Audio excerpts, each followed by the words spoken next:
ఈరోజు చాలా సుదినం. మన మార్కాపూర్ డివిజన్కే ఒక ముఖ్యమైనటువంటి రోజు ఈరోజు.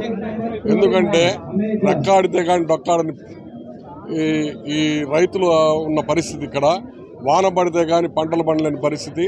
గతంలో మన మార్కాపూర్కి కేంద్రంగా పలకల పరిశ్రమ ఉండేది. అది కూడా ఈరోజు పునారిల్లి కొన్ని వేల మంది నిరుద్యోగులు ఉపాధి లేక చాలా ఇబ్బందులు పడతా ఉన్నారు. కష్టపడి వాళ్ళ పిల్లల్ని చదివించుకున్నా కూడా ఈ ప్రాంతంలో ఎటువంటి పరిశ్రమలు లేక నిరుద్యోగ యువత ఉద్యోగాల కోసం ఎక్కడెక్కడో దూర ప్రాంతాలకు వలసపోయే పరిస్థితి ఏర్పడింది.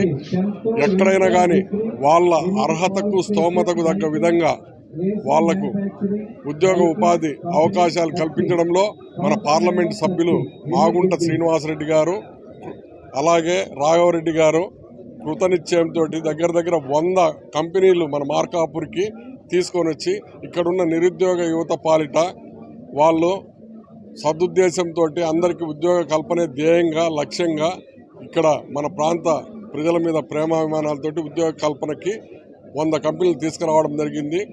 ఈ అవకాశాన్ని సద్వినియోగం చేసుకొని ఇంకా భవిష్యత్తులో ఇటువంటి మరెన్నో కార్యక్రమాలు తీసుకురావాలని చెప్పి మాగుంట కుటుంబాన్ని కోరుతా ఉన్నాము.